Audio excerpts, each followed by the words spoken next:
Hey gays and gals, I'm Chris, aka ChristopherJMUA, and welcome back to my channel. Today we're going to be testing out and reviewing the Nars Light Reflecting Foundation. So if you'd like to see how this looks on the skin, how it applies with a brush and a sponge, and how it wears throughout the day, then stay exactly where you are because we're getting into it right now. This breathable, medium coverage, buildable foundation quickly conceals visible redness, blemishes, and dark spots while blurring the look of wrinkles, pores, and texture. Powered by 70% skincare ingredients for visibly improved clarity, plus light reflecting complex for enhanced luminosity. The up to all-day wear formula is suitable for most skin types, including sensitive. Now I got my foundation from Sephora for $49. Kinda steep, or at least it sounds kind of steep just saying the price out loud, but when you think about the price compared to other brands within the same kind of prestige as Nars has, I guess, the price fits. It's pretty standard among all the other foundations, so it's not like it's too much of a stretch to pay $50 for this ounce of foundation. And the fact that they have 36 shades on the website is phenomenal. I love that they have such a wide range for you to choose from, because there's a wide range of people and skin tones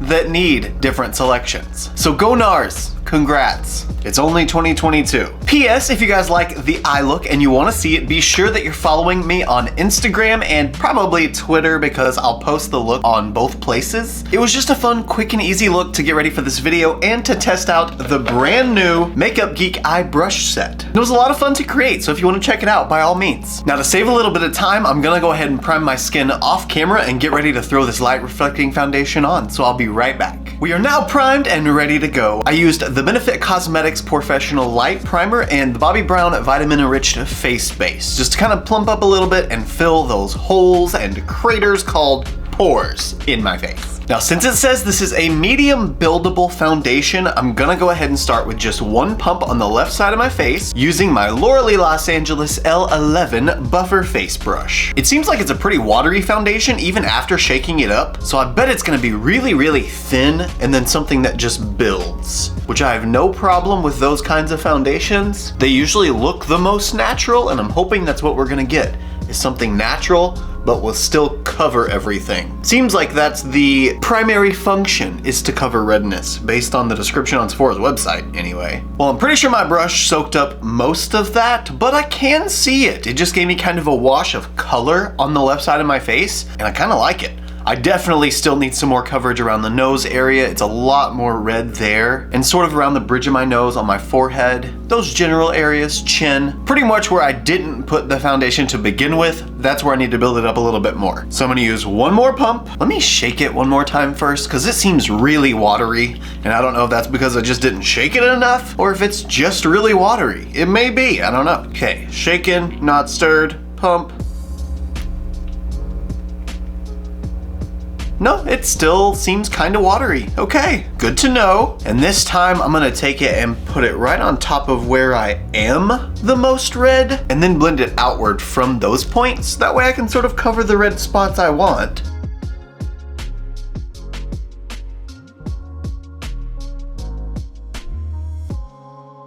Ooh, it smells really good. Oh, never mind. Okay, there is no fragrance at all. Wow. Actually, it kind of smells like the Maybelline Fit Me foundation. That's sort of the scent I'm getting from it.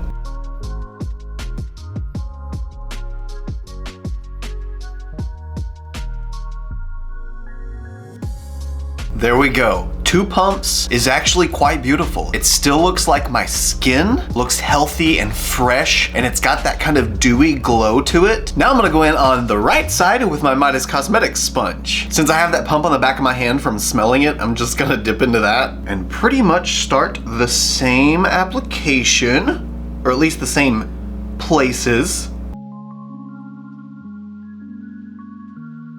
I'm going to assume, based on how quickly it spread out and disappeared with the brush, that the sponge application isn't gonna go very far at all.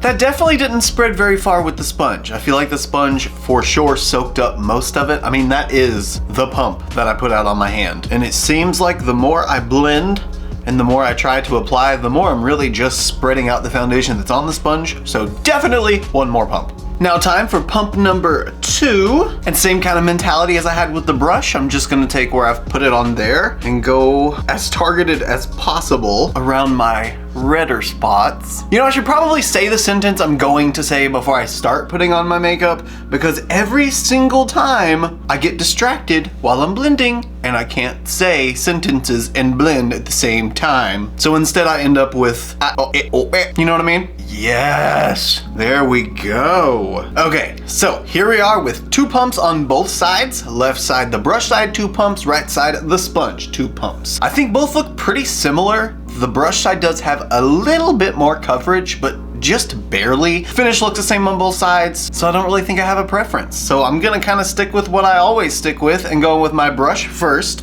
apply it all, blend it out, and then go in with the sponge to press out any texture. Now, if you think about the fact that I use 2 pumps on both sides, you have to sort of factor in that about a pump, or maybe even a half a pump, is probably lost to the tool itself. The sponge is gonna soak up more than the brush does, so I would probably say about a pump was lost in here and about a half a pump was lost in here. So that does stand to reason that we're not getting as much coverage as if we used our fingers like it actually says to do on the website. I'm just not in the mood for a finger application today. That's more my routine if I have to wake up really early and I don't have time to put on a full face of makeup and I just want something quick, beautiful, and easy. That's when I do a finger application. Not today. Especially since I'm trying to build it up to more of a medium coverage. I'm not gonna do that with my fingers. But finger applications will give you the most coverage because your fingers can't soak up product. And if they do, you should go to a doctor because something is very wrong.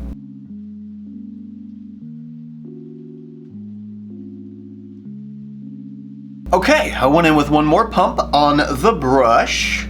I haven't blended it out with the sponge or anything, but I feel like this is a perfect medium coverage for this part of my face. Kind of fades out on the outer portions because I haven't taken it all the way back there. I think that's really, really pretty. Now let's blend it out with the sponge.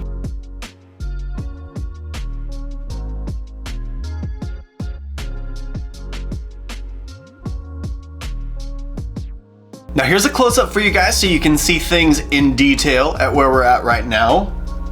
I think this is a beautiful foundation so far. It's not emphasizing any kind of texture. It's definitely blurring and smoothing any texture I do have. I can still see a little bit of redness right around my nose here. And that's sort of just where I've been blending it out. I feel like if I just kept building, I could get it there without it looking cakey or anything, but I don't want to. I'm just really liking this sort of light medium coverage. I think it just looks really pretty. Now we just gotta see if it plays nice with every other product I use for my face makeup. Now to stay true to compatibility, I of course have to use the Nars Radiant Creamy Concealer. This is in the shade Creme Brulee Light 2.5. Oh, P.S. the foundation is in the shade M2 Santa Fe. I was actually trying to get a light medium, but they were sold out, so I had to settle for a medium.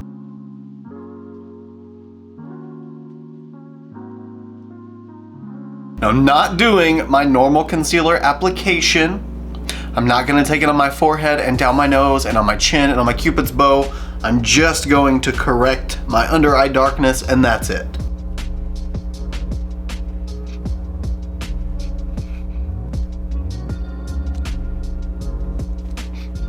Well, I think that was literally seamless. Melted in together beautifully. It looks like they're even almost kind of the same formula. Maybe not, but either way, it's stunning. Now let's get a little bit of bronzing action going on. I'm gonna use my Yensa, the Superfood Cosmetics Sunlit Glow Silk Bronzing Base, and just start bronzing up the skin a bit.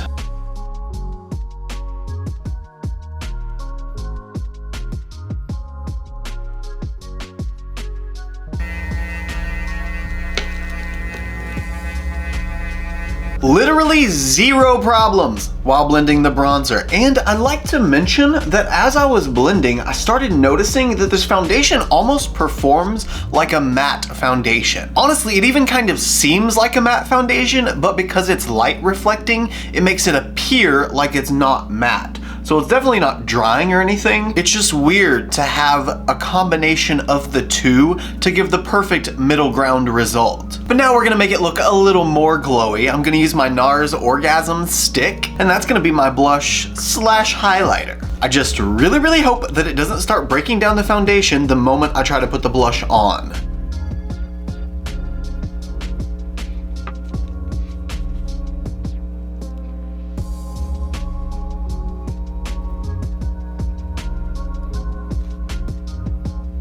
The foundation didn't move not even a centimeter. It's funny though, because I can see where I put the concealer, it did actually smear a little bit because the concealer's not set, but none of this foundation is set at all and none of it's moving. I didn't even really use a sticky primer. The face base just soaks in, and I wiped away the excess primer from the Benefit Professional, so it doesn't even have anything tacky to stick to except my own skin.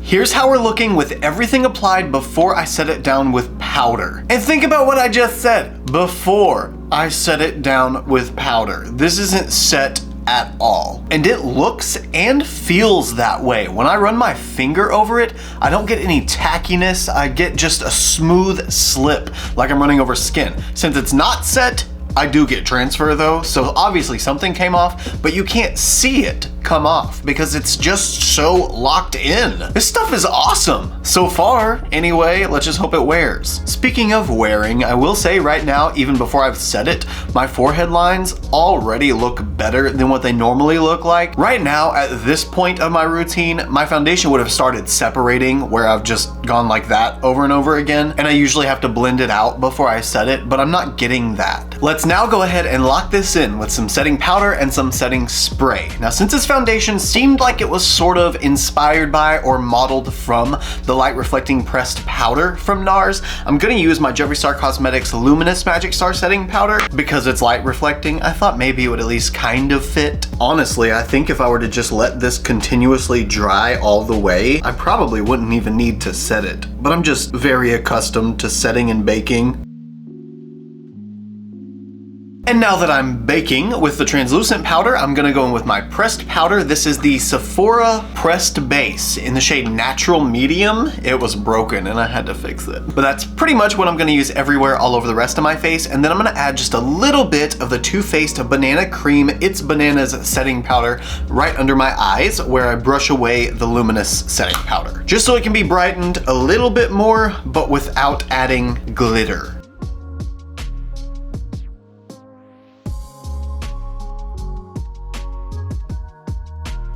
I got everything set and locked in place, so we're ready for the rest of the night. Now the wear test is starting a little bit late because I started the video a little bit late. I finished putting on the foundation at about 5:30 p.m. It is now almost 7 p.m. So we've had about an hour and a half of wear already, and I think it's already lasting really well. It still looks really great. Obviously, I just finished, so it's gonna look pretty much perfect, but I just gotta show you guys. I mean, look, I've got normal dry leaning skin, so anything that's matte at all usually hits me pretty hard and just dries me out, makes my skin flaky, and it looks cakey and gross. This has that sort of mattifying finish, but it's still light reflecting. It's literally the best of both worlds. My skin just looks so good and nothing's creasing or breaking apart. Everything went on top of it and into it beautifully. I'm just ready to see how it wears now. So the next time you guys will see me will be for check-in. I'll try to wear this up until it's time to go to bed, and I usually go to bed pretty early slash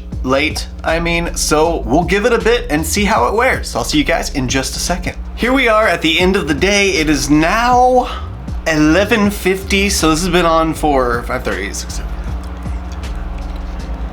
7 hours and 20 minutes. I think that's a fair point to check in because I'm sleepy, so I know it's time for bed for me. And guys, this foundation, okay, we went out to the track, which is like our casino in town. And we were gambling for a little while, so I had this on because it was really, really cold outside. So this has kind of kept me locked in, if you will. And you can see how much transferred. It's not really a whole lot.